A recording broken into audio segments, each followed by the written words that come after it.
క్రీస్తునందు ప్రియమైన వాళ్ళారా, శుభాలు. ఎలా ఉన్నారు? బాగున్నారా?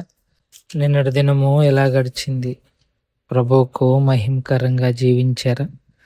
జీవించినట్లయితే ఆయనకు స్తుతులు. లేని ఎడల ఆయన మనలను క్షమించును గాక. నేటి దిన ధ్యానాంశము ఫిలిప్పీలకు రాసిన పత్రిక 4వ అధ్యాయము 10వ వచనము. ఫిలిప్పీలకు రాసిన పత్రిక 4వ అధ్యాయము 10వ వచనం. నన్ను గూర్చి నాళ్లకు మరలా యోచన చేయసాగితిరని ప్రభునందు మిక్కిలి సంతోషించి తిని. ఆ విషయంలో మీరు యోచన చేసి ఉంటిరి గాని తగిన సమయము దొరకక పోయెను. దేవుని వాక్యాన్ని మన వినికిల్లో దీవించి ఆశీర్వదించుగాక. చదవబడిన ఈ లేఖన భాగము పౌలు భక్తుడు ఫిలిప్పీ సంఘము తన పట్ల ఉన్న ప్రేమను, ఆతిథ్య భావమును, అవసరతలను తీర్చగలిగిన గుణాన్ని తలంచుకొని సంతోషిస్తున్నాడు. పౌలు ఇక్కడ ఒక మాట అంటున్నాడు. ఏమనంటే, ఇన్నాళ్లకు మరలా యోచన చేయసాగితిరి. యోచన అంటే ఆలోచిస్తున్నారు. నా గురించి యోచన అంటే ఆలోచించటం.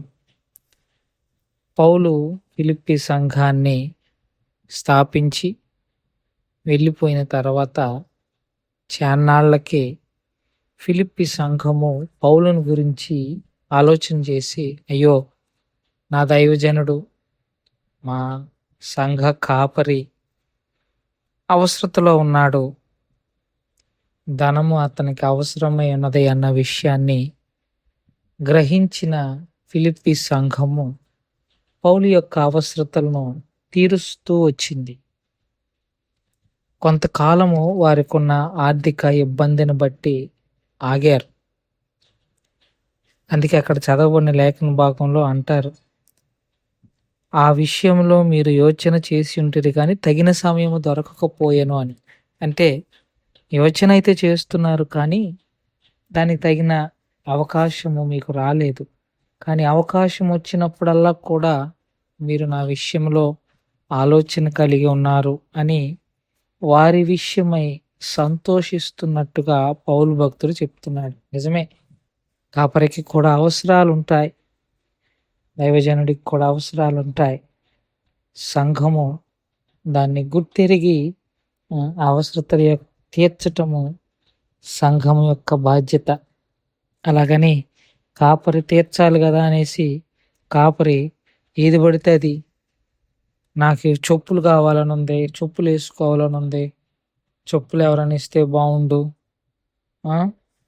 మంచి షర్ట్ ఒకటి కొనుక్కోవాలనుకుంది, మరి షర్ట్ దేవుడు మిమ్మల్ని ప్రేరేపించి నాకు షర్ట్ ఇప్పిస్తే బాగుండు, ఇలా కాదు. పరిచర్య కొరకు, పరిచర్య సాఫీగా సాగటం కొరకు, పరిచర్య సాఫీగా సాగాలి అని అంటే కాపరి యొక్క అవసరతలు సజావుగా తీర్చబడితే ఆ అవసరతల కొరకు దృష్టి పెట్టకుండా కాపరి పరిచర్య కొరకు దృష్టి పెట్టే అవకాశం ఉంటుంది. అది దాని అర్థం. అంటే కాపరి యొక్క అవసరతలు తీర్చబడుతూ ఉంటే కాపరి మరెక్కువగా సంఘ వాక్యము కొరకు, సంఘ పరిచర్య కొరకు ఉపయోగపడతాడు, తన సమయాన్ని వెచ్చిస్తాడు అన్నది పౌలు యొక్క ఉద్దేశం. అంత మాత్రమే కాదు, ఇప్పుడు ఒక మాట కూడా జ్ఞాపకం చేసుకోవాలి. నిన్నటి దినాన్ని నేను జ్ఞాపకం చేశాను. సంతృప్తి కలిగి ఉన్నవాడు ఎప్పుడూ కూడా ఆందోళన పడడం. దానికి ఇదే మంచి ఉదాహరణ.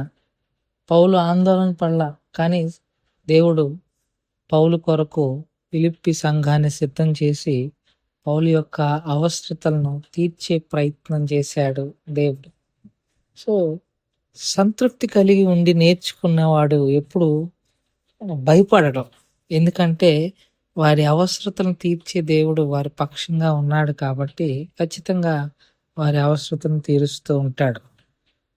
మనం నీకున్న దాంట్లో తృప్తి పొంది ఉంటే చాలు.